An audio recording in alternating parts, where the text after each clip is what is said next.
bienvenidos sean todos. También si tenemos visitantes entre nosotros, personas, amigos, familiares que se hayan reunido para poder escuchar algo de esperanza, ¿cierto? Yo creo que no es una casualidad, sino que Dios prepara estos momentos especiales y qué tiempo maravilloso de alabanza y de adoración que hemos vivido. Se han dado cuenta cómo el Señor ha estado ministrando, nos ha estado hablando y amo tanto cómo el Espíritu Santo se mueve porque el mensaje que tenemos ahora es un mensaje de esperanza, pero también es un mensaje que nos va a llamar. ¿Se acuerdan que en esta alabanza estábamos cantando sobre vencer gigantes? Bueno, esta tarde vamos a estar hablando precisamente sobre eso. Pero antes de pasar a materia, quisiera identificar, saber si tenemos entre nosotros alguna persona que nos visite por primera vez. Puede levantar su manita, puede hacer un símbolo de su dedito así. Queremos conocerles, queremos darle la bienvenida, queremos decirle que esta es su casa, que esta es la casa en donde pueden estar, pueden sentirse cómodos, todos son bienvenidos y por eso queremos saber si tenemos a alguien que está visitándonos por primera vez y si no, pues todos somos de casa, sean igual bienvenidos. Quiero que sepan que estamos muy felices de poder estar todos juntos aquí. Em, ¿Ustedes se recuerdan ese pasaje en la escritura donde el Señor Jesús se encuentra con una mujer en un pozo, la mujer samaritana? Y todos sabemos que había una cierta rencilla, ¿cierto?, entre el pueblo de Israel y el pueblo samaritano. Entonces viene el Señor Jesús, estando él al encuentro con esta mujer, y él comienza y toma algo natural y le dice, dame de beber. Entonces viene la mujer y responde con lo que llevaba en su corazón, ¿cierto? Que es esa ofensa y dice, tú siendo judío, ¿cómo me vas a pedir agua a mí? Y me encanta la respuesta del Señor porque Él tomó esa parte natural y la llevó a un plano espiritual. Y la respuesta que el Señor le da es, si tú supieras quién te pide de beber, serías tú el que le pide agua, ¿cierto? Y entonces viene la mujer y le contesta con lo que ella tiene, pero quiero que veamos aquí que son dos planos. La persona se mantiene, esta persona que no conocía al Señor, ¿cierto? Se mantiene en un plano natural y el Señor inmediatamente pasa a un plano espiritual, ¿cierto? Y entonces viene la mujer y comienza a justificar y habla sobre el pozo de Jacob, o sea, saca religión. Muchas veces, hermano, quiero traer su atención, esto es fuera del tema, realmente no lo tenía en mis notas, pero siento que puedo compartirlo. Eh, Cuando nosotros nos aproximamos a compartir con alguien, ellos nos van a responder qué es lo que tienen, y muchas veces lo único que tienen es religión. Pero el Señor no se quedó ahí, sino que tenía un objetivo específico y era revelar el corazón del Padre a esta persona. Entonces viene el Señor, después de la respuesta, comienza y saca un don del Espíritu, que es la palabra de revelación, ¿cierto? Y le dice, ve a traer a tu marido. Y la mujer le dice, bueno, no tengo marido. Y entonces viene el Señor y utiliza el don del Espíritu para revelarle a la mujer no su pecado, no para condenarla, sino para dejarle saber que Dios la conocía, que a pesar de que ella no conocía a quién le hablaba, Dios sí la conocía. Y esto trajo una transformación a la vida de esta persona, a la vida de esta mujer. Entonces, dos objetivos por los cuales comparto esta pequeña historia. Número uno es para que nosotros escuchemos la voz del Espíritu Santo, para no quedarnos en el plano natural, sino que subir al área espiritual, subir al plano espiritual en donde el Señor Jesús nos está hablando, porque es ahí, en este lugar de la palabra revelada, que vamos a encontrar la vida. Y la segunda razón por la cual comparto es que porque nosotros somos los que llevamos esa luz. Así que cuando compartamos con una persona que aún no conoce a Cristo, necesitamos no verlos desde el plano natural. Necesitamos ser guiados y dirigidos por el Espíritu Santo. En 1 Corintios 12 dice que nosotros tenemos esos dones que son disponibles a nosotros para beneficio de todos. Entonces estos están disponibles para que nosotros podamos compartir de la luz que hemos recibido. Así que, mis amados hermanos, quiero empezar nuestra tarde de compartir de la palabra del Señor con una palabra que el Señor ha puesto en mi corazón, titulada Caminando en nuestra herencia, gigantes y promesas. Quiero decirles que anhelo que el Señor pueda revelar, hacer esta palabra viva a cada uno de nuestros corazones. Perdónenme si me quebranto, por lo general es difícil para mí a veces compartir palabras que son tan vivas para mí, pero de todas maneras quiero pedir al Espíritu Santo que haga esta palabra viva para nosotros. ¿Por qué? Porque estamos en un tiempo excepcional, especial, único. Estamos pasando por momentos de tribulación, estamos pasando por tiempos difíciles que nunca antes habíamos experimentado en nuestras vidas. Y sé que el Señor tiene una palabra de ánimo, de valentía, pero también de esperanza para este tiempo. Y entonces el título de este mensaje se llama Caminando en nuestra herencia. ¿Por qué? Porque el Señor tiene una herencia, una tierra prometida para nosotros, tanto corporativamente como para cada una de sus familias, como individualmente también. Y también en esa tierra prometida hay promesas y también hay gigantes. Entonces vamos a ver varios puntos que son muy importantes. Voy a tratar de apurarme, voy a tratar de ir rápido para que podamos cubrir todo lo que tenemos para esta tarde. Y quiero comenzar diciendo que el Señor, por muchos años ya, ha puesto en mi corazón el anhelo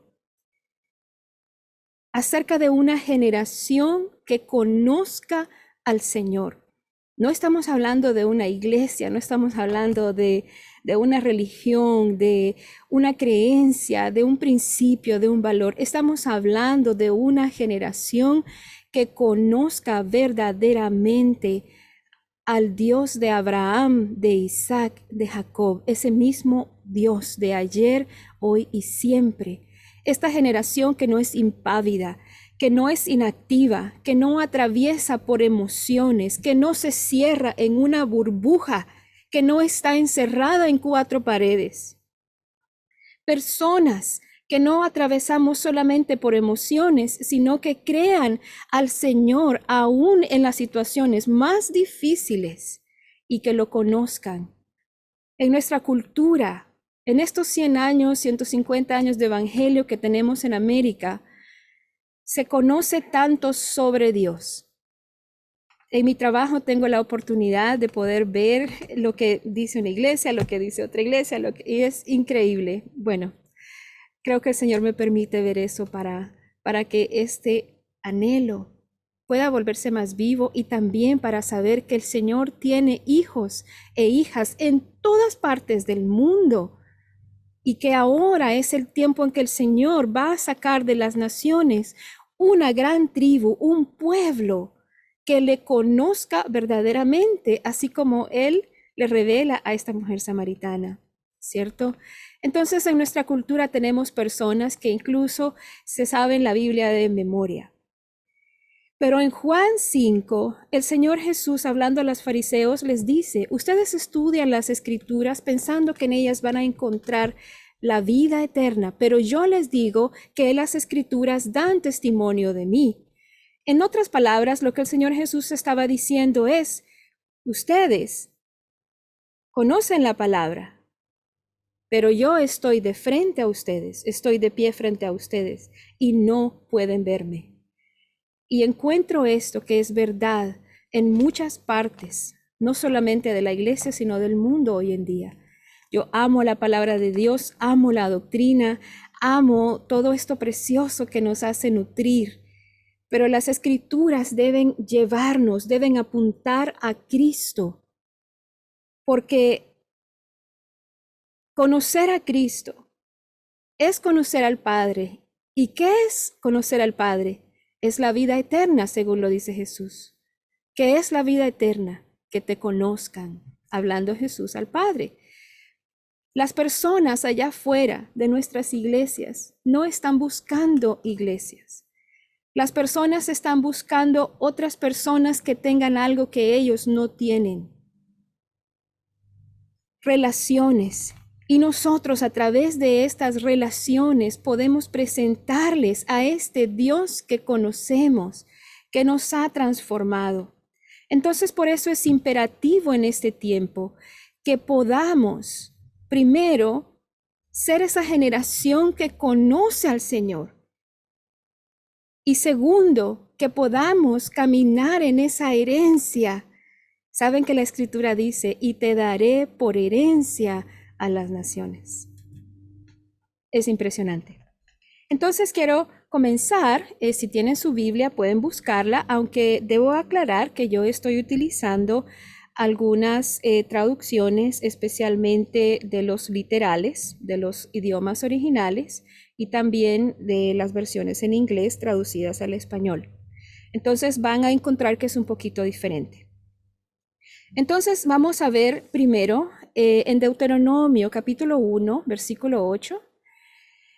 Tenemos aquí una promesa que Dios habla a su pueblo. Dice, mirad, he puesto la tierra delante de vosotros, entrad y tomad posesión de la tierra que el Señor juró dar a vuestros padres, Abraham, Isaac y Jacob, a ellos y a su descendencia después de ellos. ¿Cuántos saben que nosotros estamos contenidos en la promesa de Abraham? Amén. Nosotros somos parte de esa promesa. Luego, vamos al 20 y al 21, y dice, y os dije, habéis llegado a la región montañosa de los amorreos que el Señor nuestro Dios va a darnos. Mira, Israel, el Señor tu Dios ha puesto la tierra de delante de ti. Sube, toma posesión de ella como el Señor, el Dios de tus padres, te ha dicho, no temas ni te acobardes. Bien, entonces estamos poniendo los marcos en un momento. Y luego tenemos la segunda generación. Y esta segunda generación de israelitas en el desierto la encontramos en Josué 1 al 3. La encontramos un poquito antes, pero vamos a saltarnos hasta acá. Después de la muerte de Moisés, siervo del Señor, el Señor dijo a Josué, hijo de Nun, ayudante de Moisés. ¿Recuerdan en la palabra anterior? Era Dios hablando al pueblo, a la primera generación, este pueblo que había salido de Egipto, y estamos hablando a través de su siervo a esta primera generación. En Josué estamos hablando a la segunda generación. Ya había muerto el siervo Moisés y ahora Dios estaba hablando a esta segunda generación. Y dice, después de la muerte de Moisés, siervo del Señor, el Señor dijo a Josué, hijo de Nun, ayudante de Moisés, Moisés mi siervo ha muerto. Ahora pues tú y todo este pueblo, preparaos para cruzar el río Jordán hacia la tierra que yo les doy a los israelitas. Yo les daré todos los lugares donde pongas el pie, como se lo prometí a Moisés. Entonces, este viaje del desierto es muy importante porque nos dice de dónde venimos, a dónde vamos. Es bueno tener visión, es bueno saber de dónde Dios nos ha sacado, a dónde Dios nos está llevando. Y es tan importante, necesitamos la palabra, prepararnos para poseer esta tierra prometida. Y conocemos la profecía. Perdón, hermanos, no sé cómo cerrar esta cosita.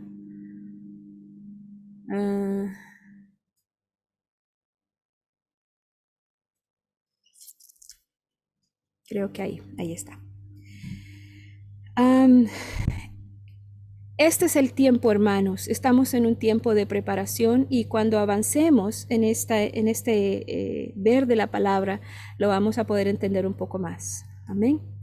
Ahora, si adelantamos a Corintios, en 1 Corintios 10, 1, 6 y 11, hace referencia a estas personas en el desierto y dice en el versículo 10, no quiero que desconozcan, hermanos, que nuestros antepasados estuvieron todos bajo la nube y que todos atravesaron el mar y todos ellos fueron bautizados en la nube y en el mar para unirse a Moisés. Todos también comieron el mismo alimento espiritual y tomaron la misma bebida espiritual, pues bebían de la roca espiritual que los acompañaba y la roca era Cristo. ¿Cómo así? Un momento, estamos hablando de que los israelitas estaban en el desierto, en un ambiente totalmente natural. ¿Cómo pues aquí en el Nuevo Testamento se nos dice que es algo espiritual? Es muy interesante. Dice que todos habían sido bautizados, todos habían entrado. ¿Por qué? Porque habían entrado bajo un pacto. Y bebían de la roca espiritual que los acompañaba y la roca era Cristo. Ponga atención, estamos hablando de personas que habían sido sacadas de Egipto, que estaba Cristo con ellos. Sin embargo, la mayoría de ellos no agradaron a Dios y sus cuerpos quedaron tendidos en el desierto. Todo eso sucedió para servirnos de ejemplo. Todo esto le sucedió para servir de ejemplo y quedó escrito para advertencia nuestra, pues nosotros, aquí estamos hablando de nosotros, a los que nos ha llegado el fin de los tiempos. Usted y yo, desde que Cristo ascendió al cielo hasta hoy, estamos en los últimos tiempos, estamos en este tiempo. Este mensaje es para nosotros. Entonces, en esta tarde queremos hablar sobre dos generaciones. En Números, después ustedes pueden ir a estudiar todos los textos y ver este fascinante viaje de Israel en el desierto. Y vamos a hablar de dos generaciones. Vamos a basarnos en Números 13 y 14, en Josué y en otros textos. Vamos a hablar también de los gigantes en la tierra. Y también vamos a ver qué es lo que Dios dice con respecto a las promesas. Muy bien. ¿Qué significa entonces para un cristiano del Nuevo Testamento, o sea, nosotros, poseer la tierra, las promesas? ¿Qué lecciones podemos tomar de las dos generaciones? ¿Qué son los gigantes? ¿Y qué hay sobre las promesas de Dios? Escuchamos cosas en la iglesia que suenan increíble. Y muchas veces, ¿qué significa? No sabemos. Pero el Señor nos está llevando a salir de la parte de salvación, que es el primer paso de la puerta, a llevar a poseer la plenitud de las promesas del Señor. El Señor quiere llamarnos y está llamándonos a que realmente podamos caminar hacia las promesas de Dios. Así que vamos a comenzar nuestro viaje haciendo una pequeña comparación entre el Israel natural y nosotros el Israel espiritual. Israel natural fue liberado de la esclavitud de Egipto físicamente. Después de ser liberados, fueron llevados a un desierto físico. Y después del desierto físico, fueron llevados a la tierra prometida. Entonces tenemos Egipto, que representa ¿qué cosa? Faraón representa a Satanás y Egipto representa el mundo, no el país físico, ¿cierto? Recuerden que estamos hablando a un nivel espiritual. Entonces el salir de Egipto representa nuestra salvación, cuando somos librados de la esclavitud del pecado. ¿Y después qué pasa? Somos pasados a un proceso de refinamiento. ¿Para qué?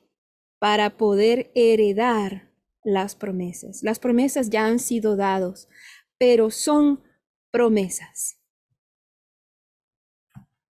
Amén. ¿Estamos todos siguiendo hasta este momento? ¿Sí? ¿Me hacen con su dedito así? Bien. Gracias, hermano. Es importante que veamos este viaje desde el nuevo pacto. Lo que el Nuevo Testamento está diciendo es, muy bien, vamos a regresar a estas dos generaciones, vamos a ver lo que sucedió, por qué sucedió, para qué está escrito para nosotros en este tiempo antes que Cristo regrese. En Romanos 6 se nos dice que nosotros éramos esclavos del pecado y el verdugo era Satanás. Ellos estaban construyendo el imperio de Faraón, que es la figura de Satanás, del mundo, con barro y paja física. ¿Y cuántos creyentes con los que nosotros hablamos todos los días sienten que están haciendo exactamente lo mismo? Van a trabajar, van a la casa, a trabajar, a la casa, y dicen, siento que estoy construyendo el sistema de este mundo, solo trabajando como esclavo, con ladrillos y adobe y paja, pero no hay propósito en mí. Salmo 40 hace referencia a ser sacados de esa esclavitud y dice, me sacó del lodo cenagoso, referenciando cuando fueron sacados de Egipto, cuando ese propósito fue puesto en sus vidas. Y este propósito comienza por la salvación. La salvación. Aquí tengo que hacer una pequeña acotación, una pequeña pausa, y es lo siguiente. Si regresamos bien atrás al tiempo del jardín con Adán y Eva, Dios dejó una comunicación clara y dijo, de este árbol no puedes comer, porque el día en que comas ciertamente morirás. ¿Qué pasó? La mujer comió, dijo, qué rico, le dio a su esposo y el hombre dijo, qué rico, y de repente se escucha la voz de Dios y dice, ¿qué hiciste? Nada. ¿Qué pasó? ¿Dónde está el cumplimiento de la palabra de Dios que había dicho que el hombre iba a morir? ¿Murió instantáneamente? No. Pero desde el momento en que comió, entró a una muerte, y no solamente espiritual, sino entró al proceso del decaimiento, de la muerte de su propio cuerpo. ¿Cuántos saben que cada bebé que viene al mundo tiene un destino igual que todos nosotros aquí? Un destino físico, ¿cierto? Llega a los 15 años y este jovencito mira a una persona mayor y no se le ocurre en su cabeza que para ahí va. Y a medida que se acerca ese tiempo de nuestra muerte física, esta palabra del Señor comienza a tomar más sentido y comenzamos a pensar y analizar mucho, pensamos mucho sobre la muerte. Pero esta fue la consecuencia del pecado, ¿cierto? Pero el Señor dijo, debido a que esto ha entrado en la humanidad, tiene que ser redimido por un hombre. En Juan dice, el primer libro de Juan, Juan capítulo 1, en el Evangelio de Juan, hay una revelación maravillosa de la naturaleza y del propósito de Cristo. Y dice, en el principio era el verbo o la palabra, ¿cierto? Y esta palabra, este verbo, la acción, era Dios, estaba con Dios. Esta palabra que da vida. Y luego más adelante, el Señor Jesús dice, yo, el enemigo, el ladrón, no viene sino para matar, para hurtar y para destruir, pero yo vengo para que tengan vida y vida en abundancia. Y entonces la gente dice, pero ¿vida? Pero si yo estoy vivo. No, así como el Señor Jesús le hablaba a la mujer samaritana, ¿cierto? Hablando del agua, yo tengo esta agua, pero si bebes de esta agua no vas a tener sed, pero ¿comprenden? Estamos hablando en dos planos diferentes. Entonces sí, la persona está viva, pero está en muerte. ¿Por qué? Porque el Señor dice que Él ha venido para darnos la vida y vida en abundancia. Y después de esta vida en abundancia, cuando nosotros atravesemos ese paso de la muerte física, vamos a entrar a la vida eterna. Hay dos palabras para eterno. Uno es por siempre y otro es eterno. Y las dos cosas no son lo mismo. Una persona que vive por siempre algo que perdura para siempre no necesariamente tiene que mantener su calidad de intacto. Pero una persona que entra en la eternidad, como dice la Escritura, recibe su cuerpo glorificado y entonces ya no vive basado en los límites del tiempo o el espacio. No sé si podemos alcanzar a percibir la magnitud de la salvación de Cristo, porque no solamente nos permite vivir una vida abundante en sus promesas, en su presencia, sino también la esperanza de una eternidad, de un cuerpo que es apropiado para la eternidad, no solamente para vivir para siempre. Un cuerpo que no va a decaer, un cuerpo que no va a enfermar, un cuerpo que va a estar fuera de las restricciones físicas. Entonces la persona que no conoce aún a Cristo está viva, pero está viva en la muerte. Y cuando muera va a ir a una muerte eterna por la condenación. Entonces es importante que cuando nosotros veamos esto, nos damos cuenta del gran sacrificio que el Señor Jesús hizo y cómo nosotros hemos sido librados del pecado, del peso, de la separación de Dios y también de la muerte después de la muerte natural. Yo recuerdo hace muchos años, el Señor me ha permitido estar en los últimos momentos de algunas personas. Y es algo que yo no puedo describir sin quebrantarme y me faltan las palabras para hacerlo. Pero una tía mía falleció de cáncer y a pesar de que cuando comenzamos a orar por ella, el Señor dijo que iba a darle un tiempo para que pusiera todas sus cosas en orden. Ella en ese tiempo que enfermó no conocía al Señor, es más, creía en que no creía, creía en rocas, en árboles, en ángeles, en todo lo que ustedes quieran, pero no creía en el Señor. Y en ese tiempo el Señor la tocó y la transformó y todo lo que ella decía, yo he desperdiciado tanto tiempo, pero todo lo que ella pensaba que ella había desperdiciado en esos 2 años que el Señor le permitió vivir después de ese diagnóstico, fue como si nunca hubiese desperdiciado todo ese tiempo atrás. Y le permitió poner en orden toda su casa. Y finalmente, el 29 de junio del 2007, el Señor se la llevó. Y yo estuve ahí a las 7 de la mañana de ese día.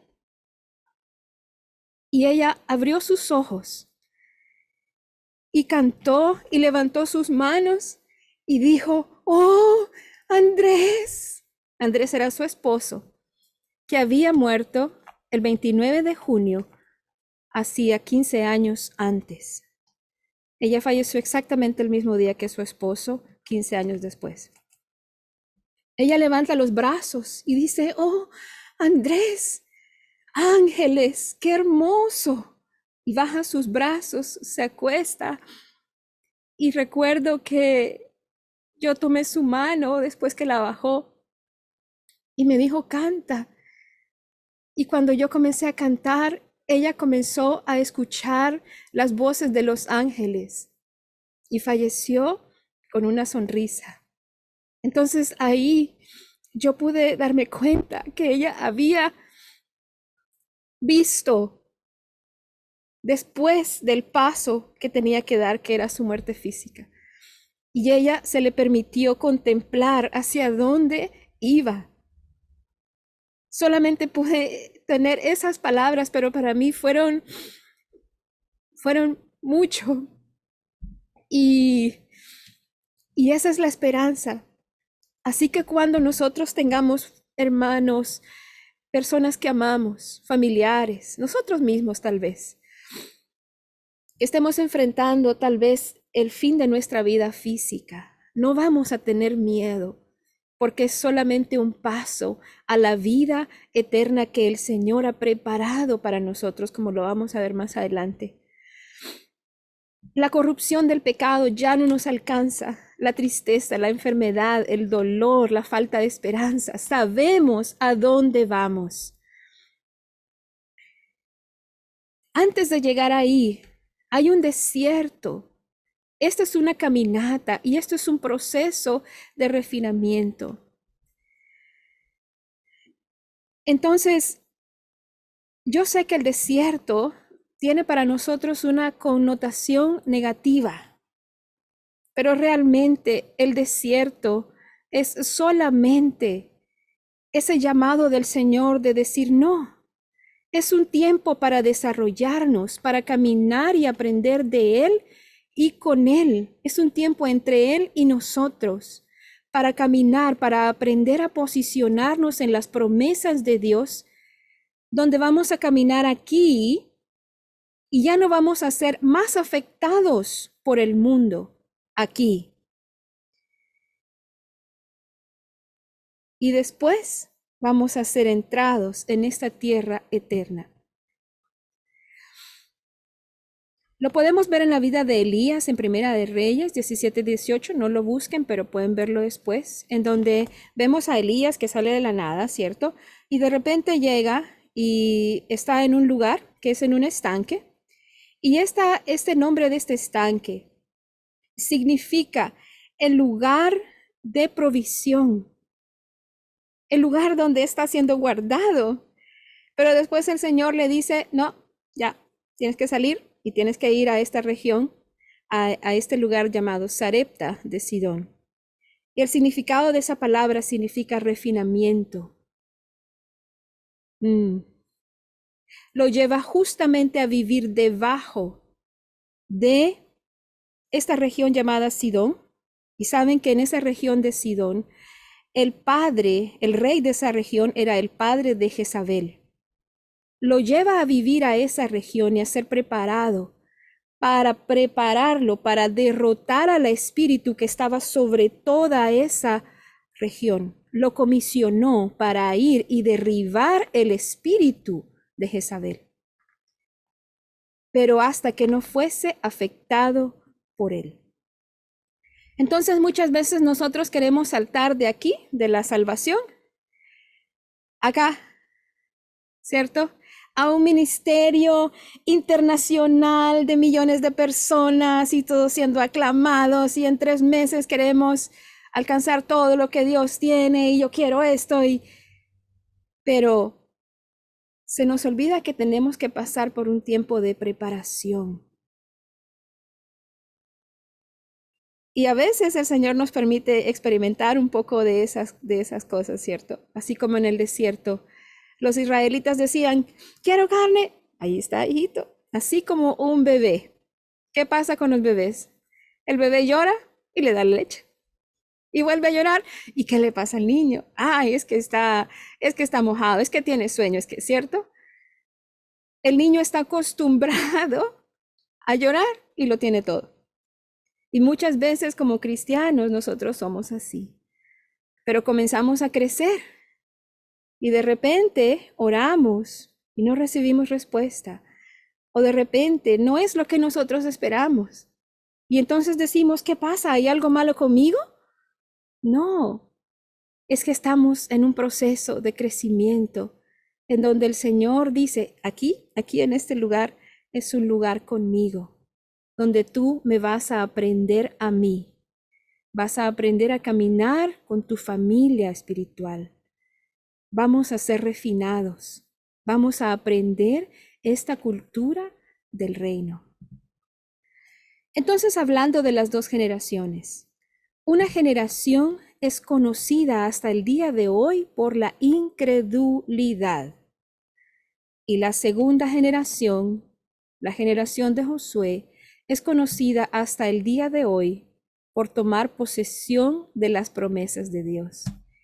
Y es sorprendente notar que ambas generaciones dependieron de cosas como su actitud, su percepción, su obediencia, la unidad, la humildad, la dependencia y, por supuesto, su fe. Bien, entramos en materia. Aquí vamos a leer de corrido. Vamos a irnos saltando algunos versículos porque la historia es larga, pero vamos a mencionar algunas cosas importantes, ¿cierto? En Números 14 dice, aquella noche toda la comunidad israelita se puso a gritar y llorar.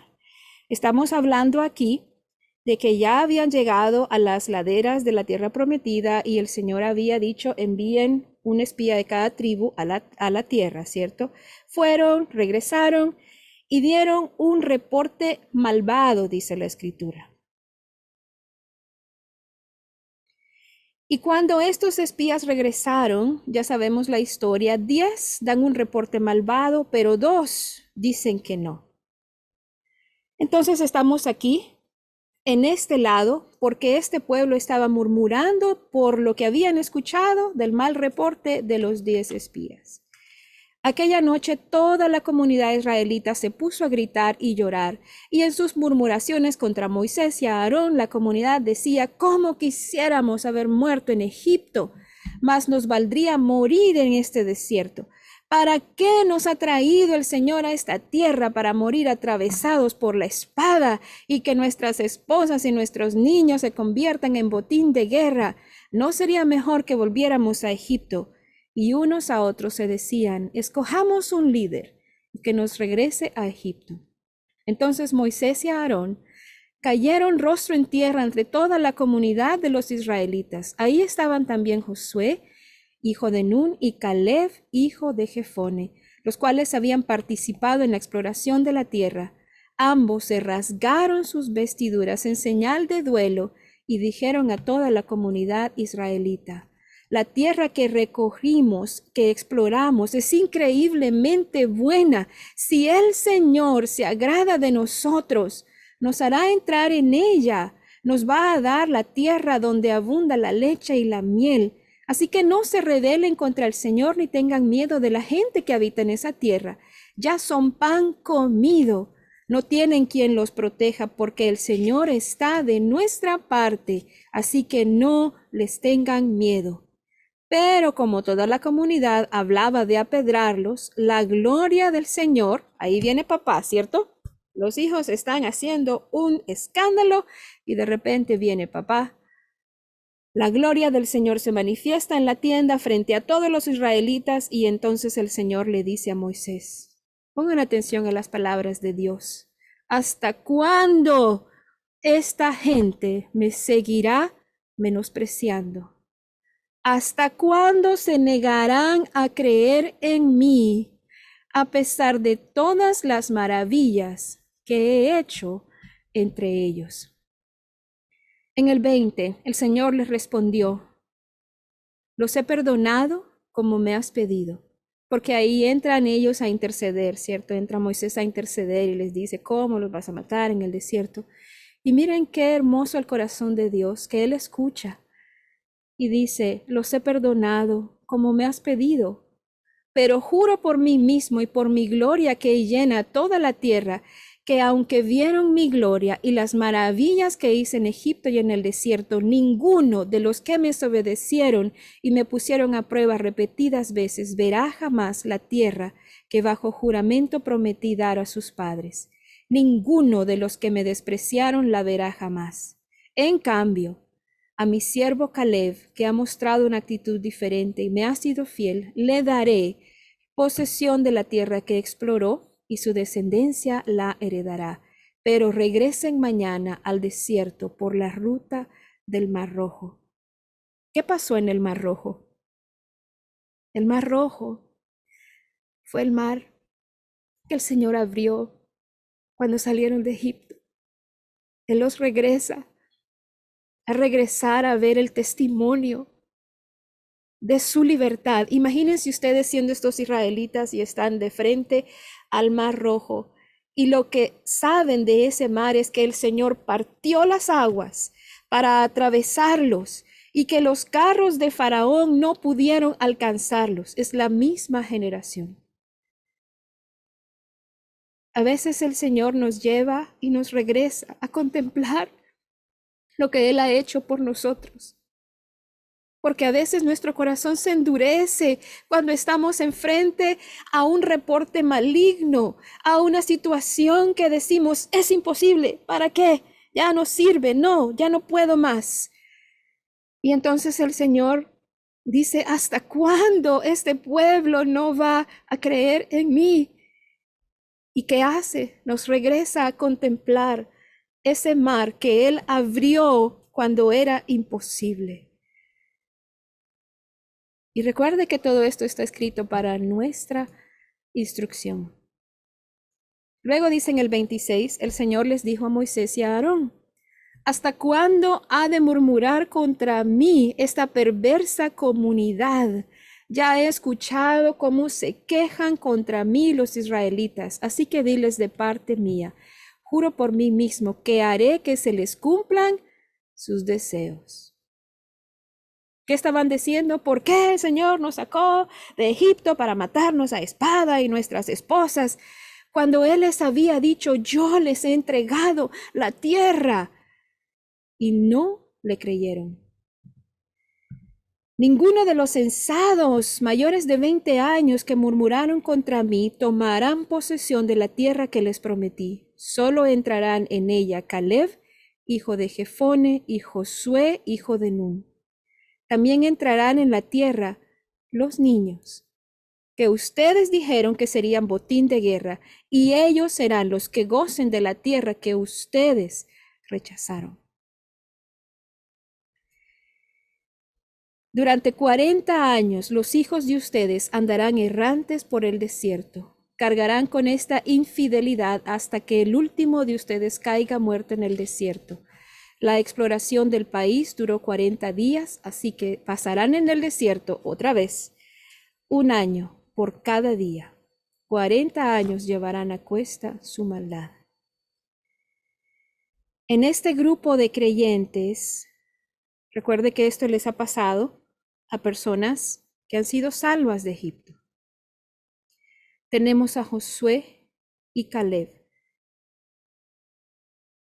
que aunque habían tenido un espíritu diferente, para ellos esto significaba que tendrían que vagar otros 40 años. Hermanos, muchas veces nosotros vamos a tener que caminar con nuestros otros hermanos. Y saben, ellos no se amargaron, sino que encontraron en estos nuevos 40 años un propósito. Ese propósito era preparar a la siguiente generación. ¿Cuánto tiempo has tenido que esperar tú por los tiempos de espera, por esa promesa que no llega? ¿Cuántas veces, cuántos años, cuántos días? No lo sé. Pero es importante que veamos cómo se encuentra nuestro corazón ante el tiempo de la espera y que no bajo ninguna circunstancia nos pasemos a la primera generación, sino que nos mantengamos fieles como Josué y Caleb, que a pesar de que sabían que tenían que seguir caminando otros 40 años más por algo que ellos ni siquiera habían hecho, ellos no desfallecieron, sino que encontraron el nuevo propósito de preparar a esta generación que entraría. Así que aunque no hayamos recibido el cumplimiento de alguna promesa que estemos esperando, debemos encontrar el propósito y cumplir y caminar ese propósito, porque heredaremos la tierra si nos mantenemos fieles. Ahora veamos en el 39. Cuando Moisés terminó de decirles todo esto a los israelitas, se pusieron a llorar amargamente.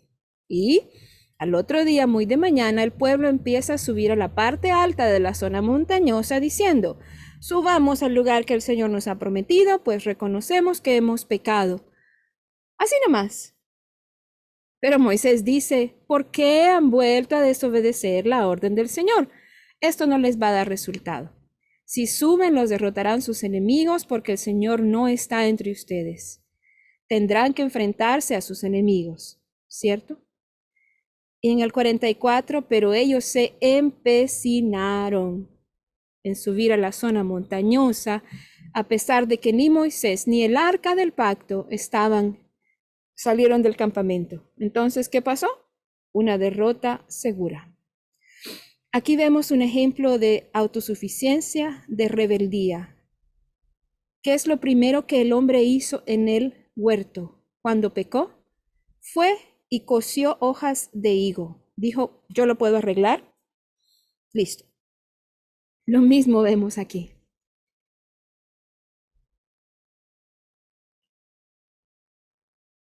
Y luego sus enemigos los derrotan y los hacen regresar hasta un lugar llamado Jormá. ¿Qué significa este lugar Jormá? Significa grieta en la roca, y también significa reconsagrar lo apartado o anatema. ¿Qué es anatema? Anatema viene del latín y del griego, la misma palabra, que quiere decir maldito o apartado. Significa ofrenda, pero su uso principal equivale a la maldición en el sentido de condenar a ser apartado, separado o cortado, como se amputa un miembro. Ahora, ¿qué significa jormá? Significa reconsagrar lo apartado.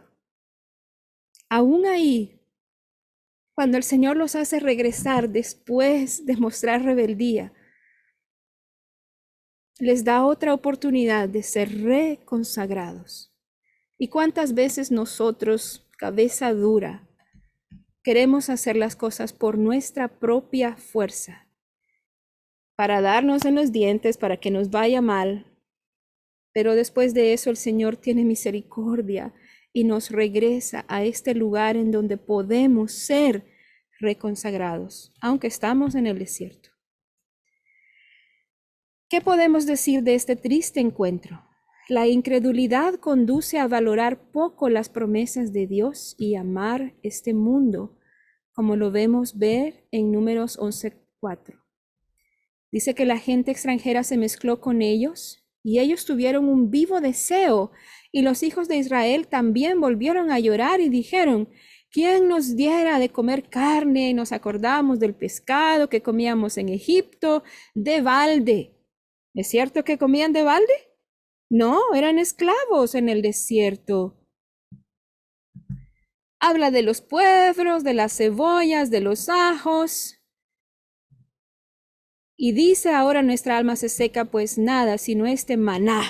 Imagínense cómo desprecia lo milagroso que ellos habían visto en el desierto. De igual forma, muchos de nosotros podemos ser incrédulos y no creer las promesas que Dios nos ofrece.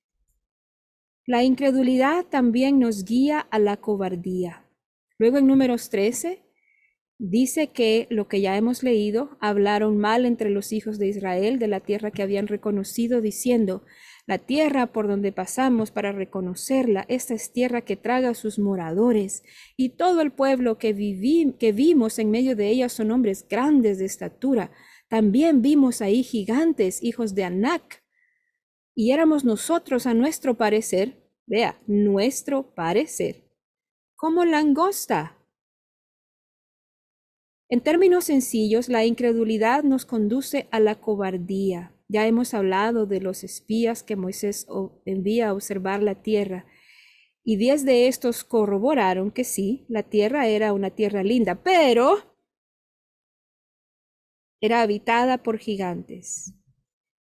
Y esto los llevó a quejarse de Dios. El miedo los llevó a quejarse porque no estaban fundamentados en la palabra del Señor, no creyeron en la palabra del Señor. Este miedo estaba fundamentado en su incredulidad. Ellos no creían que Dios podía darles la victoria sobre estas naciones grandes. Y muchas veces, hermanos, el enemigo en este tiempo, con las cosas que estamos enfrentando, países siendo coercionados totalmente, leyes inmundas siendo establecidas, opresión. Dice Mateo 24 que el amor de los escogidos se va a enfriar en los últimos tiempos por causa de la maldad. Pero eso a nosotros como pueblo de Dios no vamos a poner nuestros ojos en esas cosas, sino que vamos a mantener nuestros ojos en el autor y el perfeccionador de nuestra fe. La fe es la que nos hace que creamos que el Señor es bueno y que no importa lo que estemos enfrentando, Él nos va a atravesar, que Él es fuerte para derrotar cualquier gigante. Lo hemos visto, hermanos, el Señor pone y quita reyes. Hoy está un primer ministro, mañana renuncia y listo. O a veces el Señor quiere hacernos entender algo. A veces en ese lugar de prueba y de dificultad, el Señor quiere recogernos, así como recogió a Elías, así como lo alimentaba. Así nosotros vamos a darles la oportunidad al Señor que nos recoja y que nos alimente, que nos muestre sus maravillas, mientras estamos caminando hacia poseer lo que el Señor tiene para nosotros. La incredulidad conduce a la rebeldía en contra de Dios. En Hebreos 3, 14, 19 dice, si oyeres hoy su voz, no endurezcáis vuestro corazón como en la provocación, hablando del desierto, quienes fueron los que habiendo oído le provocaron. Sin embargo, a pesar de que todo lo que había en el corazón de Dios, en el corazón de ellos, Dios los regresa a este lugar de encuentro con la preparación. Y su mano de protección en el desierto en los siguientes 40 años no se aparta de ellos. Tienen provisión, tienen cosas sobrenaturales, tienen salud, tienen calor, tienen fuego. Pero esto es todo lo que tendrá esta generación.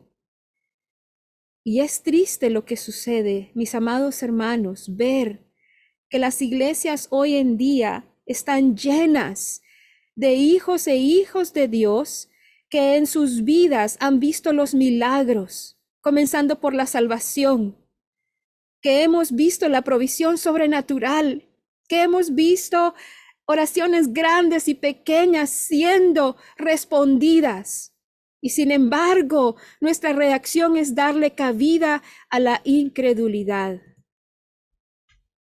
Las iglesias están llenas, tristemente, de hijos e hijos de esta primera generación que se conforman con los milagros y las cosas que Dios les da y los desestiman y escogen quedarse en el lugar de incredulidad. Serán personas que mueran en las iglesias sin poseer lo que Dios había planeado con todo su corazón para ellos. Hermanos, que no seamos nosotros de esa generación, sino que no le permitamos a la incredulidad tener nido en nuestro corazón, porque esto nos roba la misma herencia que el Señor tiene para nosotros. Ahora veamos la segunda generación. Nos adelantamos 40 años Ya pasaron 40 años en el desierto y llegamos a Josué 1. Y regresamos a este versículo que leímos al principio y dice, y después de la muerte de Moisés, siervo del Señor, el Señor le dijo a Josué, hijo de Nun, mi siervo Moisés ha muerto. Ahora tú y todo este pueblo, prepárense, es una orden, para cruzar el río Jordán y entrar a la tierra que les daré a ustedes y los israelitas, tal como les prometí a Moisés. Yo les entregaré a ustedes todo el lugar que toquen sus pies. Fueron las mismas palabras que les dijo a la primera generación. ¿Sabe por qué? Porque su palabra permanece para siempre, porque lo que Él promete, lo promete para siempre, y porque Él no es hombre para arrepentirse. Lo que Él dijo que hará, lo hará. Si no es con tu generación, será con la generación de tus hijos. Pero hermanos, que seamos nosotros esa generación. Y nos encontramos ahora con esta nueva generación a punto de poseer la tierra prometida. Tenemos a Josué y Caleb, hombres que pertenecían a la generación antigua, ¿cierto? Ahora tenían 80 años. Dios le pide a Josué a esa edad que haga lo que Moisés no pudo hacer, que haga una vez más lo imposible. Y viene Dios y le habla a Josué de una manera propia. Y le dice, nadie te podrá hacer frente en todos los días de tu vida. Así como estuve con Moisés, estaré contigo. No te dejaré ni te abandonaré. Sé fuerte y valiente, porque tú guiarás a este pueblo a heredar la tierra que les prometí a sus antepasados. Solamente sé fuerte, ten mucho valor y firmeza para obedecer toda la ley que mi siervo Moisés te ordenó. No te apartes de ella para nada, solo así tendrás éxito donde quiera que vayas. Guarda siempre el libro de la ley y medita en él de día y de noche, y cumple con cuidado todo lo que en él está escrito, y así prosperarás y tendrás éxito. Ya te lo he ordenado. ¿No te lo he ordenado yo? ¿Quién es el que le habla? ¿Quién es el que le está dando la promesa? ¿Y cuántos de nosotros tenemos un Diosito así? ¿Cuántos de nosotros? Nuestro Dios es más pequeño que nuestro problema. Nuestro Dios es más pequeño que ese imposible. Nuestro Dios es más pequeño que ese gigante. Pero es Él el que nos ha ordenado. Así que precisamos una revelación verdadera de quién es el que nos habla, de quién es el Verbo que era en el principio, que por su palabra todas las cosas fueron hechas.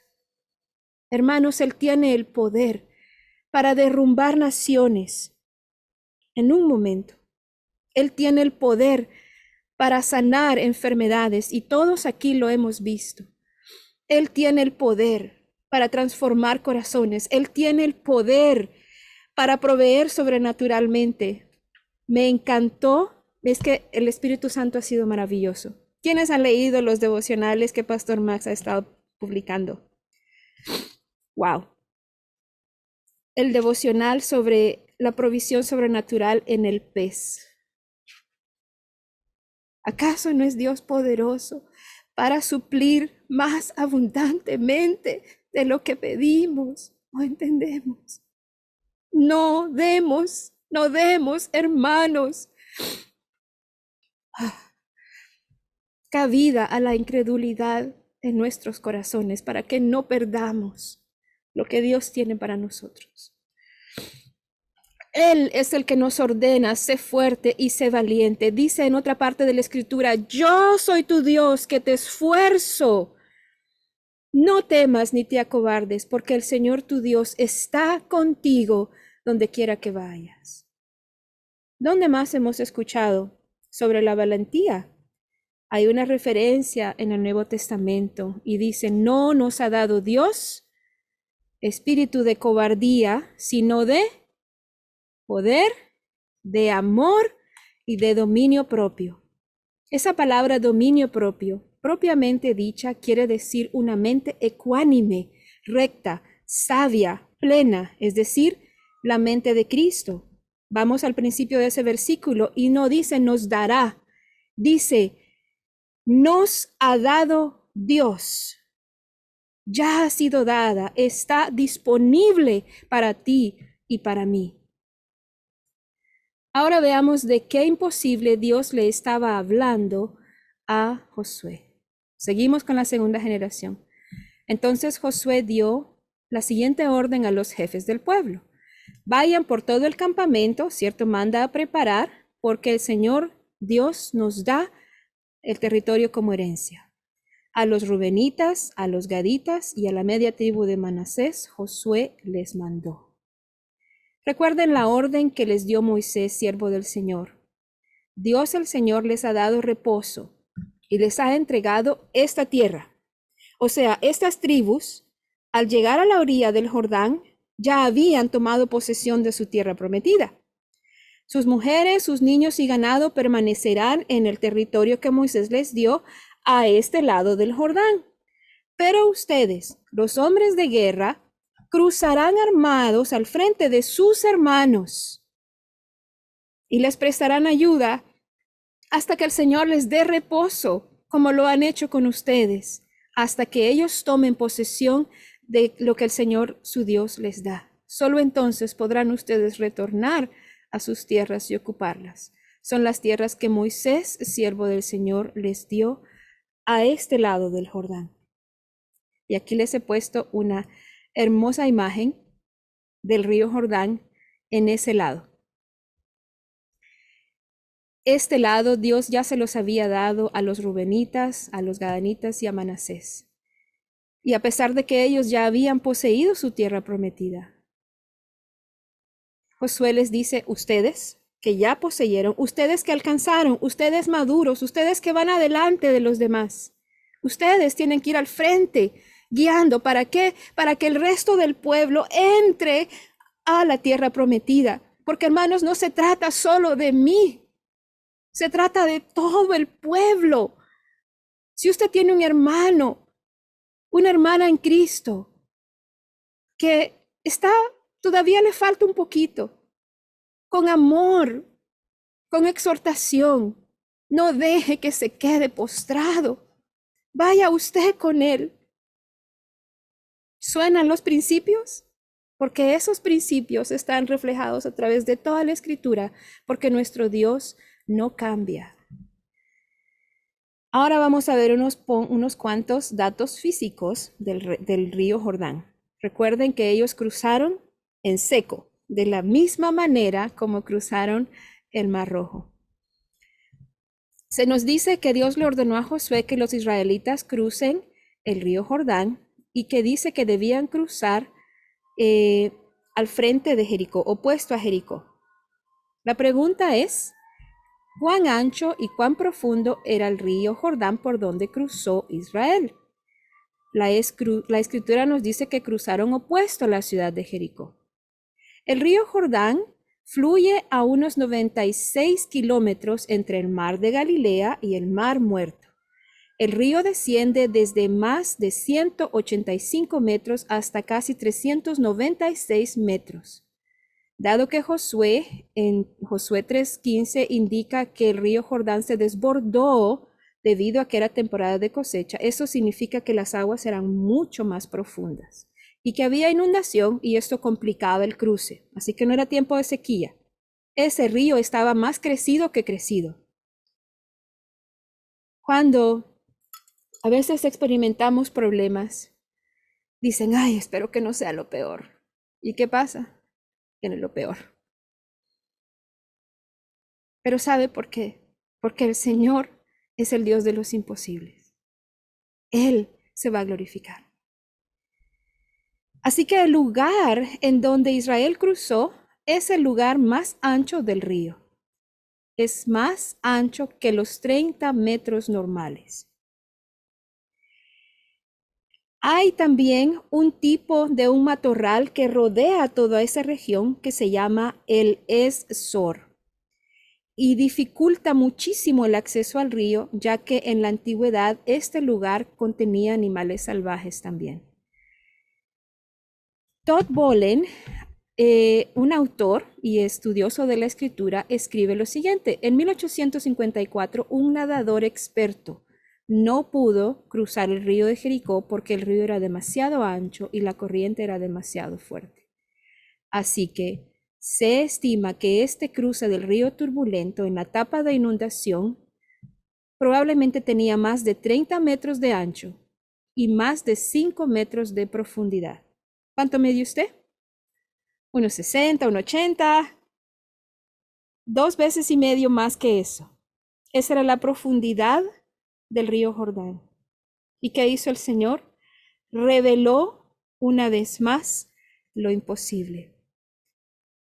El verdadero milagro no fue que lo cruzaran, sino que lo cruzaron en seco en la temporada de inundaciones. Esto revela una vez más el poder de Dios.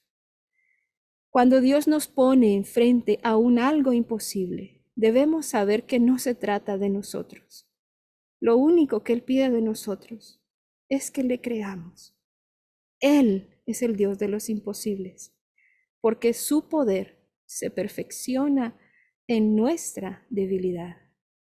En 1 Pedro 5:7 dice: echando toda tu ansiedad sobre Él, porque Él se preocupa por ti. Él se preocupa por ti. El meollo del asunto está en creerle. La segunda generación. Ellos respondieron a Josué: no, Josué, nosotros ya tenemos nuestra tierra, ahí ustedes vean qué hacen, nosotros nos quedamos aquí. ¿Fue eso lo que les respondieron? No. Ellos dijeron: nosotros obedeceremos todo lo que nos has mandado e iremos a donde quiera que nos envíes. Te obedeceremos en todo, tal como lo hicimos con Moisés. Ahora fíjese bien, lo único que pedimos es que el Señor esté contigo como estuvo con Moisés. Cualquiera que se rebele de nuestro pueblo contra tus palabras será condenado a muerte, pero tú sé fuerte y sé valiente. Y esto es un mensaje para nosotros que somos líderes, que el Señor nos ha puesto en posición de liderazgo. Es importante que nosotros nos aseguremos que el Señor esté con nosotros. Que no seamos como Sansón. Es uno de los textos más tristes de la Escritura. Y dice: y Sansón no se percató que Jehová ya no caminaba con él, porque estaba tan ensimismado en sus dones, en su fuerza, en su talento, en su gloria y en su éxito, que no se dio cuenta que el Señor ya no caminaba con él. Y eso, hermanos, es lo que nosotros debemos tener en nuestro corazón. Yo sé que el Señor siempre está con nosotros. El problema es que nosotros no permitamos que todas estas cosas, todas estas promesas, cautericen nuestro corazón para no ser sensibles a cuando el Señor ya no está con nosotros. Saben que la intimidad en la Escritura significa poder escuchar el latir del corazón. ¿Qué tan cerca tenemos que estar de una persona para poder escuchar el latir de su corazón? Que seamos así nosotros. Ahora vemos la diferencia entre las dos generaciones. El reporte. La tierra es buena, pero habían gigantes en la tierra. Es cierto, ¿cierto? Ellos no estaban mintiendo. Entonces, si no estaban mintiendo, ¿cómo es que Dios les dice que era un reporte malvado? Bueno, es que estaban viendo con los ojos naturales y disminuyeron a Dios en vez de saber que Dios era el que les estaba dando la tierra y que de alguna manera ellos no tenían que saber cómo iban a ser vencidos, solo tenían que creer que Dios les estaba entregando esa tierra, a pesar de los gigantes. Eso sigue siendo verdad ahora.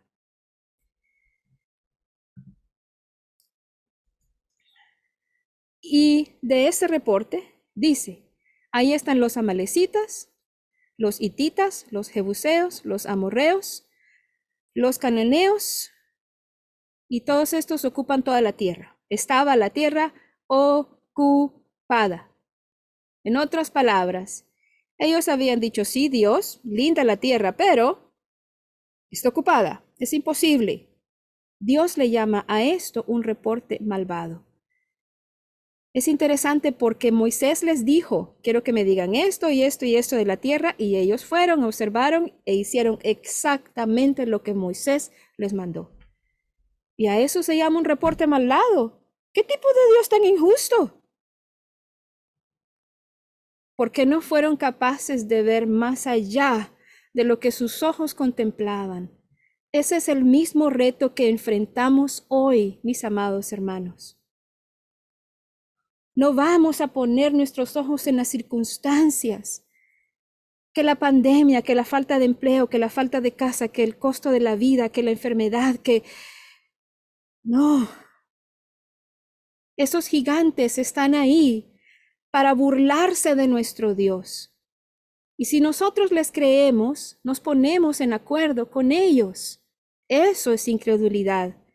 Eso es el reporte malvado, que esta generación no creyó que Dios podía vencer a estos gigantes. ¿O ustedes creen que Dios no sabía que esta tierra tenía gigante? Claro que sí. Bien. ¿Quiénes eran los gigantes? Es interesante ver que cada uno de estos gigantes tiene un significado. Ustedes saben que en hebreo todas las palabras tienen un significado.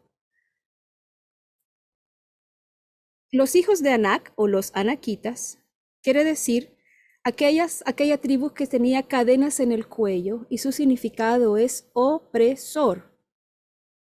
Los amalecitas, belicosos. Ira o enojo, eso significan estas palabras.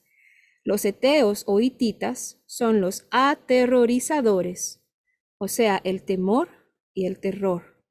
Los jebuseos, los pisoteadores. Los amorreos, habladores y orgullosos. Los cananeos, celosos, traficantes, también significa rojo púrpura. ¿Dónde más hemos escuchado el rojo púrpura? Si tus pecados son rojos como el carmesí, yo los haré blancos como la nieve. Entonces podemos decir que los cananeos eran una tribu pagana, muy mala, no tenían ley. Los fereceos, todos estos son moradores de la tierra prometida. Moradores de villas, sin leyes, sin límites. Los heveos quiere decir serpiente. Viene de la raíz kivah, que significa serpiente. Los seonitas significa arrastrar o arrebatar. Y og significa encorvado, redondo, perezoso. Habla de la pereza. Entonces Dios tenía una razón para pedirles a su pueblo que conquistaran a todos estos gigantes de la misma manera en como tiene razón para pedirnos a nosotros que conquistemos todos estos gigantes de nuestra tierra prometida. Y añadió Josué, en esto conoceréis que el Dios viviente está en medio de vosotros, que él echará de delante de vosotros al cananeo, al eteo, al heveo, al fereceo, al gergeseo, al amorreo y al jebuseo. Aunque no necesitamos derrotar a todos los gigantes de una vez, recordemos que Dios es siempre el que habla a su pueblo para decirle qué batalla pelear, porque recordamos que cada vez que el pueblo de Israel peleaba contra 2 o 3 enemigos, siempre perdían. ¿Por qué? Porque no es importante la victoria, no es importante el tiempo. Noé se demoró 120 años de construir el arca. ¿Acaso Dios no tiene el tiempo para ser paciente con nosotros? Pero debemos ¿qué? Tener oídos para escuchar con qué gigante vamos a pelear. Saben que ustedes y yo, tú y yo, estamos llamados a ser asesinos de gigante. Tal vez en tu vida se encuentra el gigante del temor, o tal vez el gigante de la ira, o el gigante de la incredulidad, o el gigante de los pensamientos desenfrenados, o de la falta de control o el dominio propio. Pero es importante que primero creamos que Dios es más grande que los gigantes. Segundo, que Él los ha entregado en nuestra mano. Y tercero, que Él nos ha constituido como asesinos de gigantes. ¿Por qué? Porque los gigantes ocupan espacio en nuestra tierra. Los gigantes ocupan el espacio en tu tierra prometida que te pertenece a ti.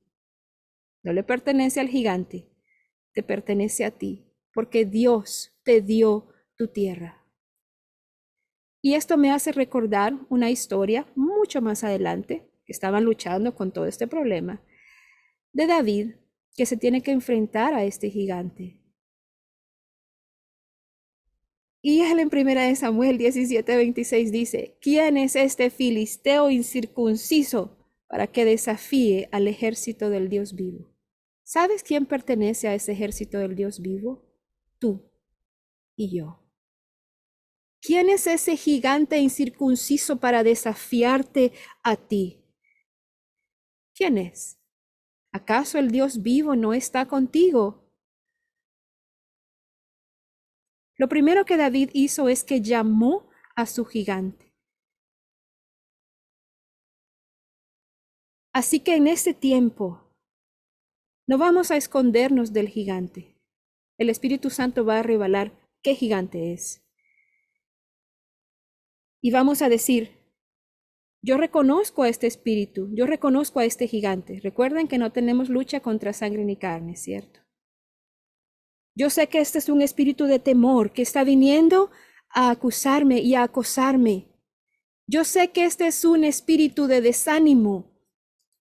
Yo sé que este es un espíritu de depresión, de caos, de ofensa.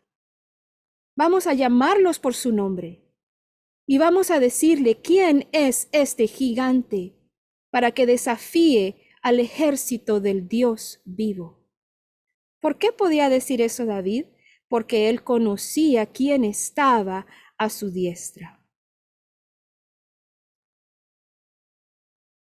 ¿Quién es el que está a tu diestra?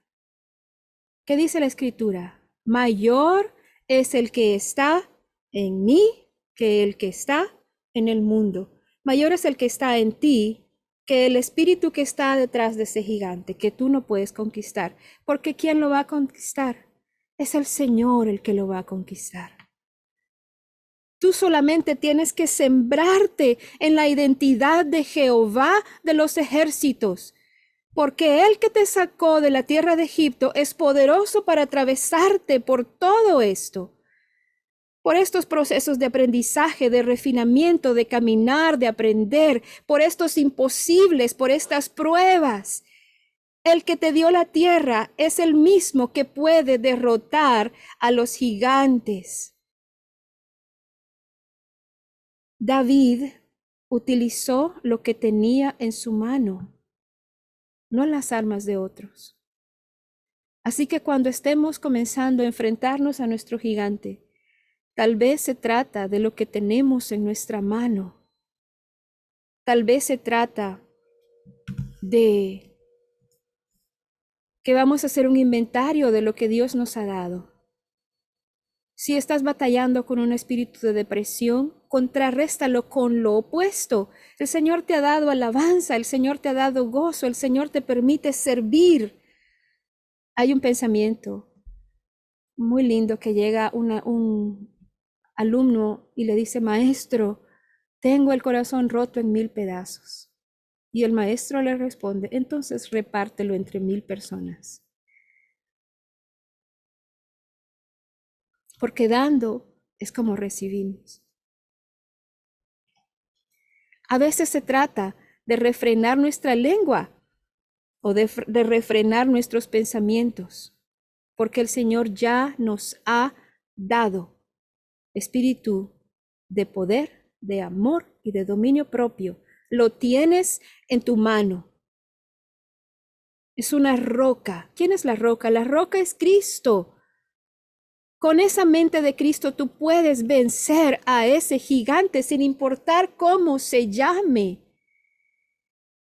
Y por último, David corta su cabeza, corta de raíz. Estos gigantes te roban el espacio de tu tierra prometida, te roban tus bendiciones, te atormentan y te mantienen viviendo en temor, pero tu Padre Celestial no te ha llamado a vivir en temor. Ni tampoco te ha llamado a compartir tu tierra prometida con los gigantes. Te ha llamado a ser un asesino de gigantes, con lo que Él te ha dado, porque Él es el que los va a derrotar. Y les puse esta imagen aquí porque vemos que es un lugar, es un ático, y que está lleno de polvo. Y encontré esta imagen que brillaba en la oscuridad y está lleno de polvo. No podemos decir, la luz causa este polvo. No, la luz revela el polvo que está en el lugar oscuro. Eso es lo que viene a ser la luz del Espíritu Santo a nosotros. Así que cuando seamos enfrentados con el polvo que tenemos en nuestro ático, solo vamos a permitirle al Señor que lo saque, que lo limpie. El Espíritu Santo es el soplo. Y de repente Él es el que sopla nueva vida a nosotros. Nuestro viaje se trata de ser salvos por la sangre de Jesucristo como sacrificio para expiación por nuestros pecados, salvos de la esclavitud espiritual, salvos. Al que el Hijo libertare será verdaderamente libre. ¿Para qué? Para caminar con el Señor, con Él, en su iglesia, como su novia, como su prometida, viviendo en las promesas y victorias que Cristo ganó para nosotros. Muchas de esas victorias no son dadas automáticamente, son dadas por promesa. De eso se trata este viaje. Estas promesas que han sido dadas, pero ¿cómo las poseemos? En Hebreos 6 dice que se trata de a través de la fe y la paciencia, que se heredan las promesas de Dios. Todo se nos dará porque ya ha sido dado. ¿Se acuerdan de las analogías raras? Como que estás vivo, pero que estás muerto, pero que después de morir vas a vivir. Aquí hay otra, vean. Se nos dará porque ya ha sido dado, pero cada cosa que sintamos ese anhelo, tenemos que luchar por conquistar esa tierra prometida. La salvación es gratuita. Todo lo que necesitamos se nos dará porque ya ha sido dado, en el cielo ya ha sido hecho. Y no pueden ser ganadas por cosas que nosotros hacemos, porque Cristo ya conquistó todo eso. Pero se trata de aprender a posicionarnos para tomar posesión de algo por lo que Cristo ya pagó, y deberemos luchar con estos gigantes que están en nosotros, estos gigantes que tenemos que enfrentar como circunstancias, porque no es contra carne ni sangre. No es contra personas. Ay, que esta persona no es contra personas. Es el espíritu que está controlando a esta persona. ¿Cómo vas a vencer a este espíritu? Asegúrate que en tu corazón no esté ninguna porción de ese mismo espíritu, porque entonces no va a salir. Así de simple. Satanás no puede vencer a Satanás. Amén. El mismo apóstol Pablo dice en Filipenses, no es que ya lo haya conseguido todo o que ya sea perfecto, sino que sin embargo sigo adelante, esperando alcanzar aquello para lo cual Cristo Jesús me alcanzó. Hermanos, no pienso que yo mismo lo haya logrado ya, más bien una cosa hago, olvidando todo lo que queda atrás, esforzándome para alcanzar lo que está delante de mí, sigo avanzando hasta la meta para ganar el premio que Dios me ofrece mediante su supremo llamamiento celestial en Cristo Jesús. Cuando el Señor te salvó, puso un propósito dentro de tu corazón. Tal vez no hemos encontrado ese propósito, pero no solamente estamos sobreviviendo cada día. Recibiste una sanidad milagrosa, sobrenatural. Hay un propósito ahí. Recibiste una unción, una carga de unción con esa sanidad. ¿Para qué estás usando esa sanidad? Recibiste victoria en un área que era muy difícil. ¿Para qué estás usando esa victoria? Recibiste provisión sobrenatural. ¿Para qué estás usando? Porque cada regalo, cada promesa que nosotros recibimos tiene consigo una unción que nosotros podemos impartir. Hermano, fuiste sanado de un dolor de cabeza, puedes orar por los enfermos, porque tú lo has vivido, esa palabra se ha vuelto vida en ti. No estoy diciendo que el que no ha tenido cáncer no puede orar por los demás, claro que no, pero estoy diciendo que si hemos recibido y si creemos, podemos hacer lo que el Señor nos ha llamado a hacer. Esas victorias de Cristo podemos vivirlas y no quedarnos enfocados en que, ay, me pasó esto y ay, me pasó lo otro. Cada uno de nosotros tiene historias terribles, hermanos, que son, como yo le digo, cortavenas. Si las escuchamos todos estaríamos así. Pero no se trata de eso, sino que estás aquí y estoy aquí porque Dios ya te dio la victoria. Ay, pero es que me falta tanto, pero estás aquí. Y detrás de ti tienes una lista larga de victorias que Dios te dio. Ya no eres la persona que estaba en el lodo cenagoso.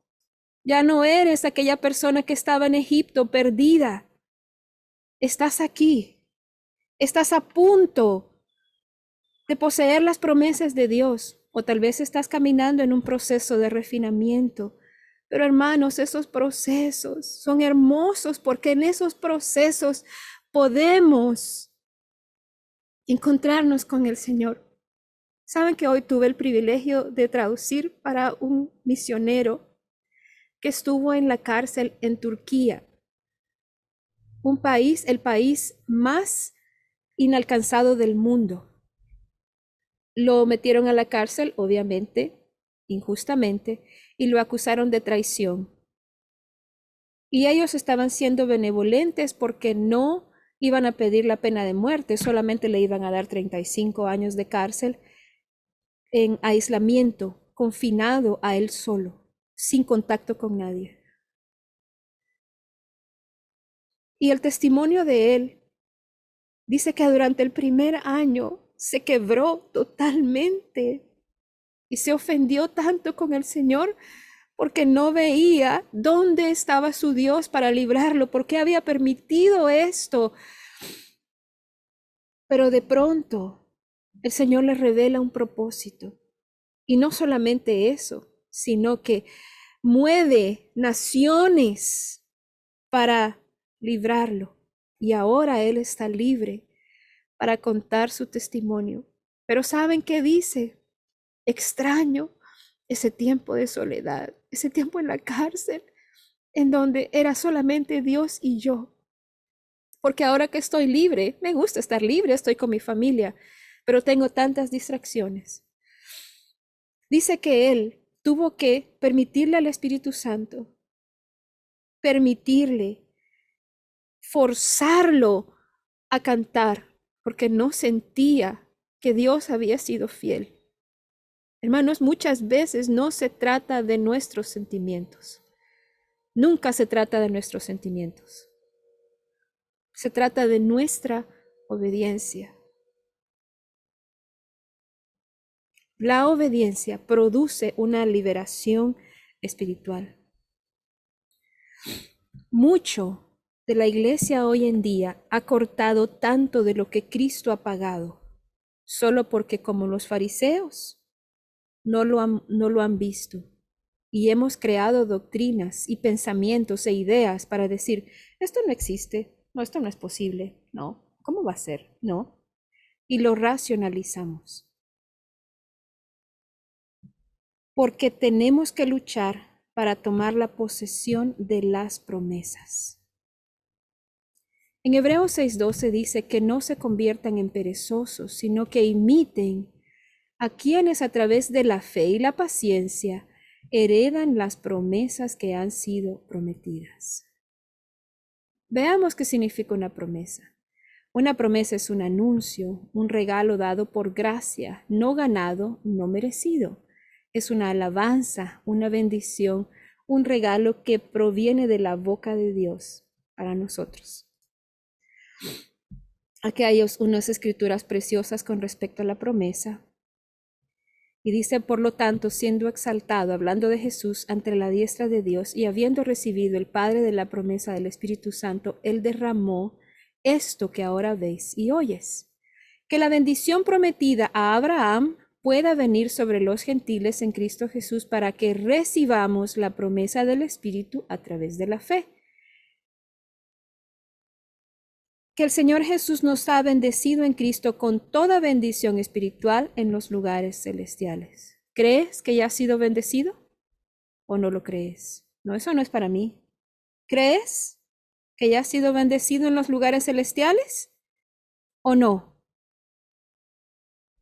Tiene que ver con la promesa del Espíritu Santo. Lo que se nos ha prometido, yo no puedo ir a la Escritura y decir, a ver, vamos a buscar las promesas. Aquí dice que Dios me va a prosperar. Esto me gusta. Bien, esto lo agarramos. No, se trata de lo que el Señor ha revelado a tu vida, lo que Él ha irrumpido en tu corazón, ha sellado en Él porque esta promesa viene del Espíritu Santo. Lo que Dios te ha dicho que hará en tu vida, que ha revelado, eso Él hará.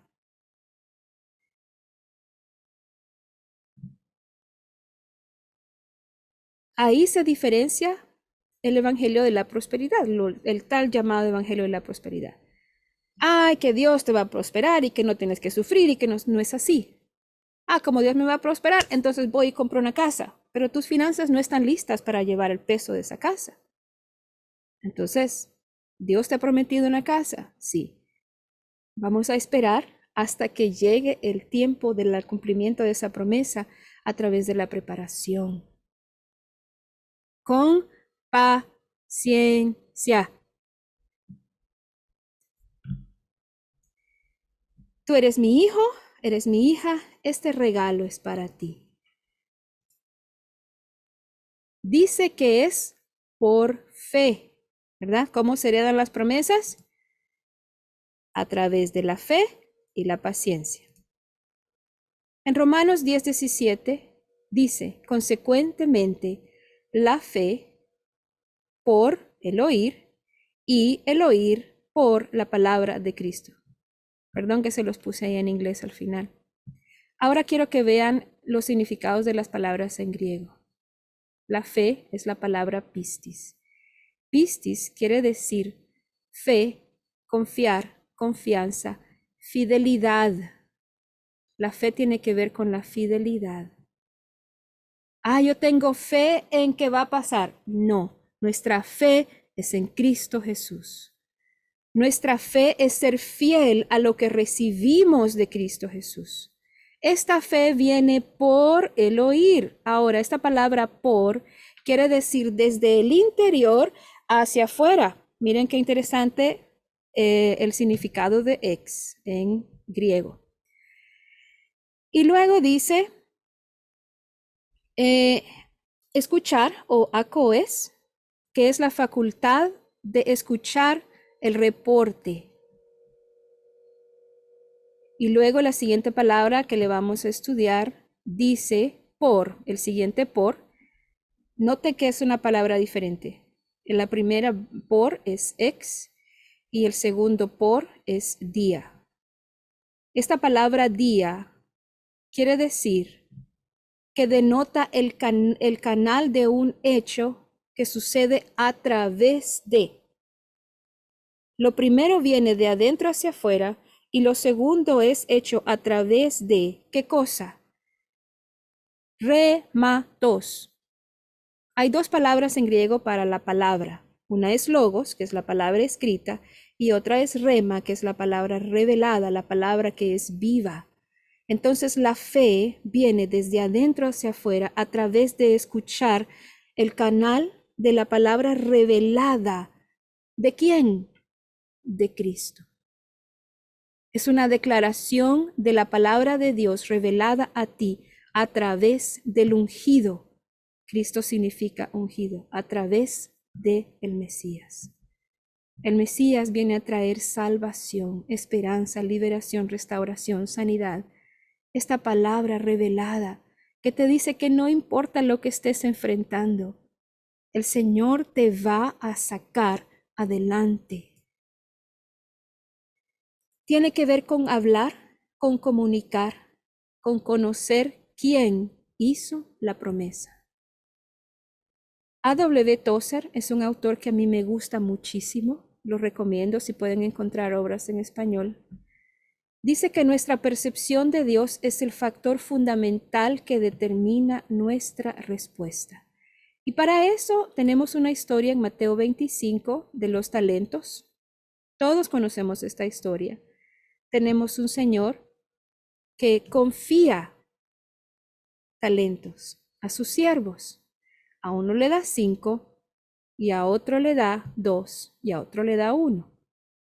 Es interesante que a uno le da 5, a otro le da 2, pero la respuesta es exactamente la misma. Bien hecho, buen siervo fiel, has sido fiel en lo poco, te pondré a cargo de muchas cosas. Ven y entra el gozo de tu Señor. Lo que Dios te ha dado, lo que has recibido, no lo compares con otra persona. A uno le dio 5, a otro le dio 2, pero la respuesta es la misma. Tú tienes tu porción. De esa porción eres responsable. Y no solamente de guardarla, sino de multiplicarla. Dios no va a medir por la cantidad, sino por lo que hacemos con lo que recibimos, con lo que hacemos con el talento. Es que esta persona canta lindo y escribe y habla y hace aquí y hace allá. Esa es la porción que Dios le dio a esta persona. ¿A ti qué te dio? A ti te ha dado el don de administración. A ti te ha dado poder cocinar una cocina rica. Y con esa cocina, con ese don, puedes alcanzar a las personas. A ti te ha dado el don de la organización. Con lo que Dios nos ha dado, podemos hacer y alcanzar. No con el talento de otro. Pero llega al siguiente siervo y ya casi vamos a terminar. Este siervo que le da 1 dice, yo sabía que eres un hombre duro, que cosechas donde no sembraste y recoges donde no has esparcido. Así que tuve miedo y salí y escondí tu talento en la tierra. Mira, aquí está lo que te pertenece. ¿Han escuchado en algún lugar en la escritura, es que tuve miedo y me escondí? Ajá, en el huerto del Edén, ¿cierto? Adán y Eva tuvieron miedo y se escondieron. Esta es una percepción que nace como resultado del pecado. Este siervo no se dio el tiempo de conocer verdaderamente a su Señor, así como la primera generación del pueblo de Israel.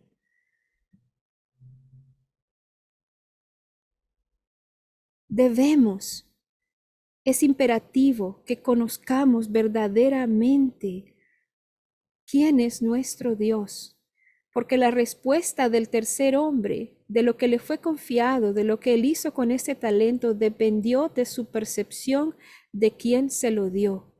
Es importante que permitamos que el Espíritu Santo nos refresque nuestra percepción, nos haga conocer qué es la vida eterna, que te conozcan a ti. No es un ticket de entrada al cielo, a la vida eterna, no es conocer a Dios. ¿Qué dice de este Dios? ¿Qué pues diremos a esto? Si Dios es por nosotros, ¿quién es contra nosotros? Porque yo sé, dice en el hebreo, porque yo solo sé, yo, los planes que tengo para ustedes, declara el Señor, planes de bien y no de mal. ¿Se acuerda que dijo la primera generación? ¿Por qué nos ha sacado Dios para matarnos en el desierto? Planes de bien y no de mal, para darnos un futuro y una esperanza. Él es por nosotros, no contra nosotros. Esto tenemos que meterlo en nuestro corazón. Estamos pasando por una situación de enfermedad. Él no es contra ti. Estás pasando por un momento de escasez. Él no es contra ti. Él es por ti. Él tiene más anhelo de que nosotros tengamos éxito de lo que nosotros queremos tener éxito. Él quiere caminar en la plenitud de la promesa para que tomemos posesión de ella. Esta promesa no se trata de ti y de mí, sino que cada vez que nosotros enfocamos nuestros ojos en mí, en vez de quien nos ha dado la promesa, entonces perdemos el punto porque la promesa se trata de Él. Nuestra percepción de Él depende de nuestro ahínco, qué tanto creemos en esa promesa, nuestra listeza, qué tan listos estemos, cuánto nos vamos a adherir, la perseverancia, nuestra resistencia. Con fe y paciencia heredamos las promesas. Y luego seguimos leyendo aquí, que dice que cuando Dios hizo su promesa a Abraham, como no tenía nadie superior por quien jurar, juró por sí mismo y dijo, te bendeciré en gran manera y multiplicaré tu descendencia. Y así después de esperar con paciencia, Abraham recibió lo que había prometido.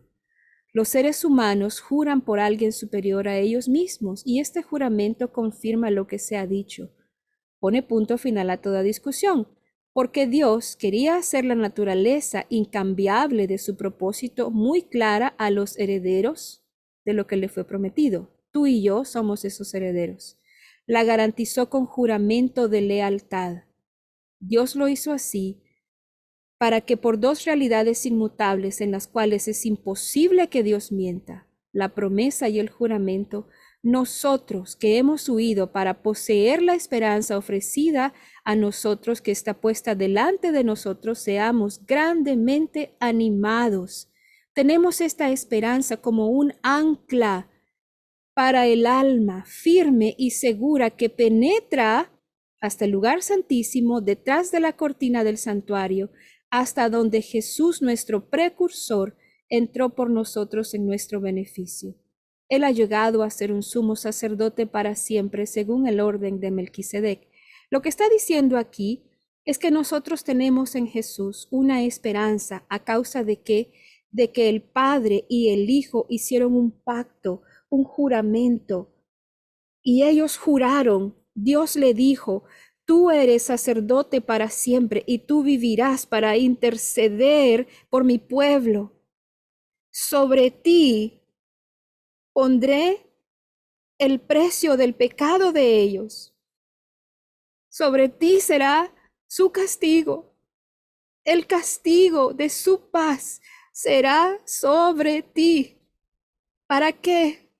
Para que limpies, para que libres su alma del infierno, de las llamas, y entres antes que ellos en el cielo y los ancles.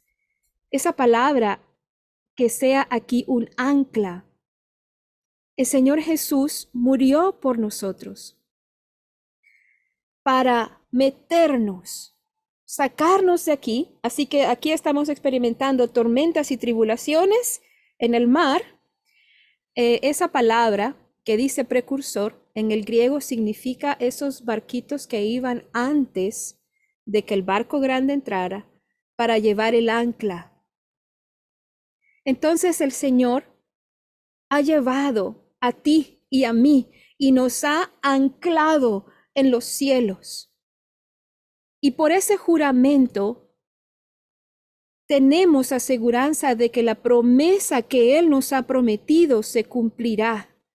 no por tus sentimientos, no por tus logros, no por tus faltas, por el pacto que existe entre el Padre y el Hijo, que Él juró que Jesús sería sacerdote para siempre para nosotros.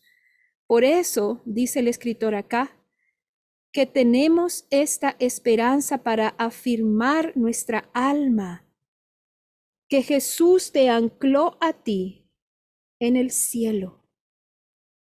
Así que no importa lo que estés atravesando por esta tierra, Él te ha anclado en los cielos. Por eso recibirás lo que el Señor te ha prometido. En Hebreos 10:35 dice, no deseches tu confianza.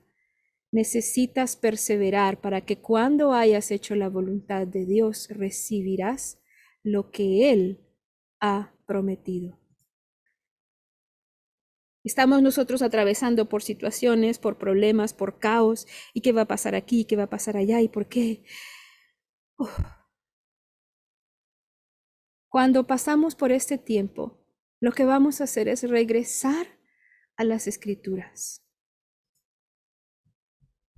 En Hebreos 3:6 dice, Cristo en cambio es fiel como hijo al frente de la casa de Dios, y esa casa somos tú y yo, si mantenemos nuestra valentía y la esperanza que nos orgullece.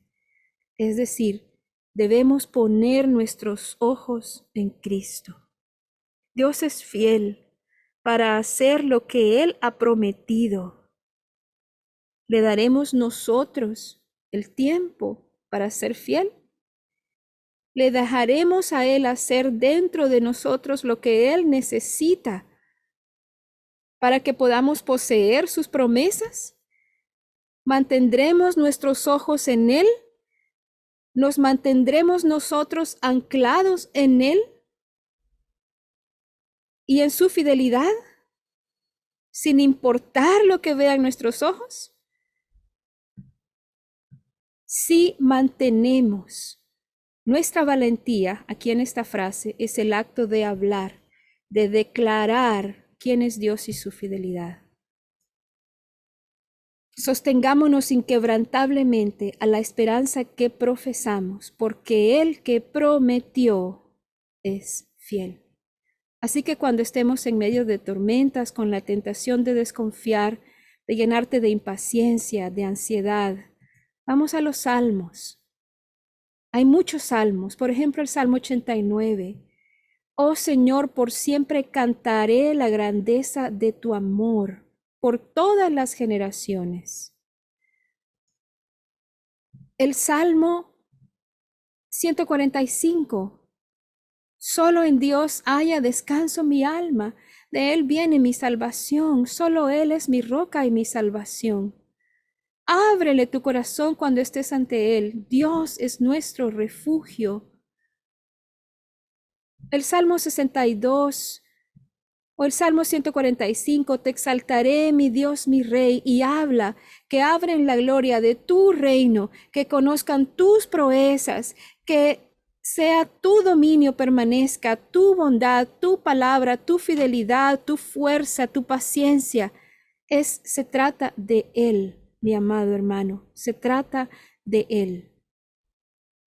¿Qué creemos? ¿En quién creemos? ¿Crees lo que Dios dice acerca de sí mismo? ¿Crees lo que Dios dice acerca de ti? ¿A qué generación deseas pertenecer?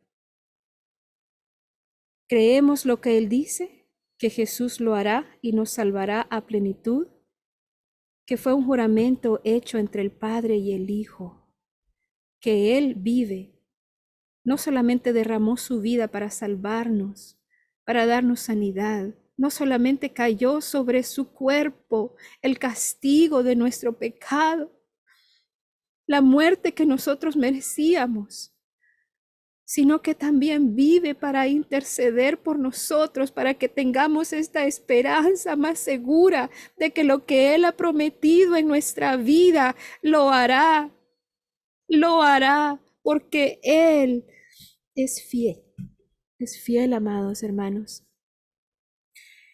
Y en esta tarde quiero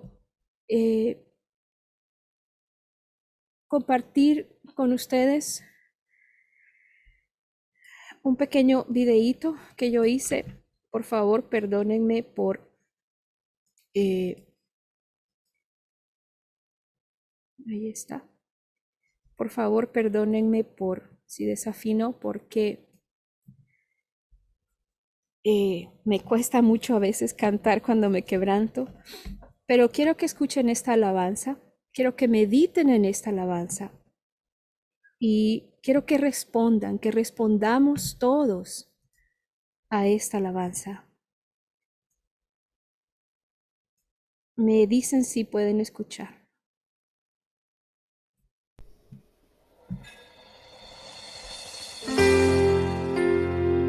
Señor, no tenemos palabras para agradecer todo lo que tú nos has dado.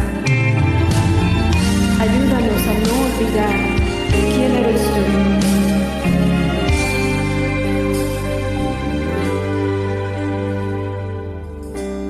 No tengo palabras para agradecer tus bondades.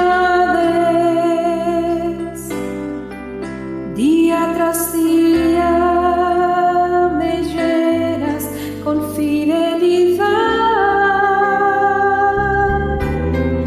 Nunca me dejes olvidar que todo lo que tengo, todo lo que soy, lo que pudiera ser, viene de ti, Señor. No tengo a agradecer tu bondad. Día tras día me llenas de fidelidad. Nunca me dejes olvidar que todo lo que tengo, todo lo que soy, lo que pudiera ser, viene de ti, Señor. Dependo de ti, espero en ti, pues solo nada puedo hacer. Descanso en ti, espero en ti, pues solo nada puedo hacer. Nunca me dejes olvidar que todo lo que tengo y todo lo que soy, lo que pudiera ser, viene de ti, Señor.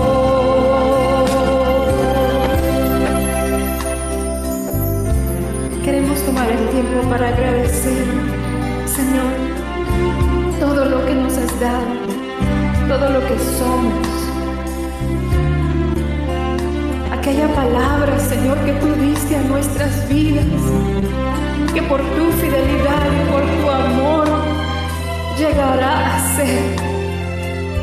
Padre amado, danos la gracia para poder esperar en ti, para poder confiar en ti, para renunciar a la incredulidad y renovar ese pacto de amor contigo. Tú eres fiel. Dependo de ti, preciso de ti, pues solo nada puedo hacer.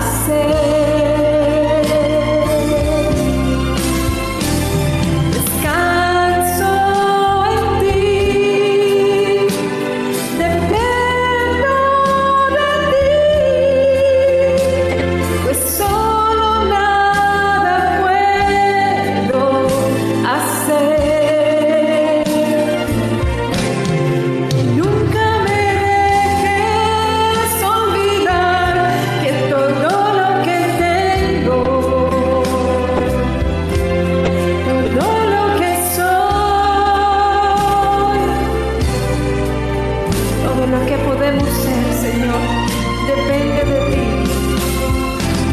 Descanso en ti, espero en ti, pues solo nada puedo hacer. Nunca me dejes olvidar que todo lo que tengo, todo lo que soy, lo que pudiera ser, viene de ti, Señor.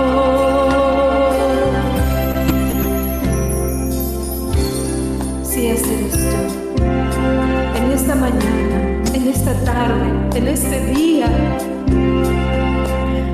y tú dices, yo quiero esa promesa. Yo no tengo esa vida, no conozco al dador de las promesas. Ahí donde estás, busca en tu corazón y habla con tu Dios y dile, Señor, en esta hora yo recibo la promesa de salvación que me ofrece tu Hijo Jesús. Me arrepiento de mis pecados, me arrepiento de mi incredulidad, me arrepiento de sacarte de mi vida y te pido que entres a mi vida en este momento. Te entrego todo lo que soy, te entrego mi pasado, mi presente y mi futuro. Perdóname, Señor, por mis pecados. Hazme una nueva criatura para que pueda entrar en ese reino que tú conquistaste para mí. Recibo el pago que tú diste por mi pecado y te agradezco, Señor. Gracias, Señor. Gracias, Padre, porque tú unes tu deseo de tu corazón al nuestro y pones esas promesas de amor en nosotros. Te agradecemos tanto, Señor, tanto. Gracias, Señor amado. Gracias, Padre, por todo lo que haces. Señor, esta palabra revelada, una palabra rema a nuestro corazón, una palabra de vida, para que lleve mucho fruto, para que podamos dar, Señor, de la luz que tú nos has dado. Te agradecemos y te bendecimos, Padre eterno. Gracias, Señor. Gracias por estar aquí.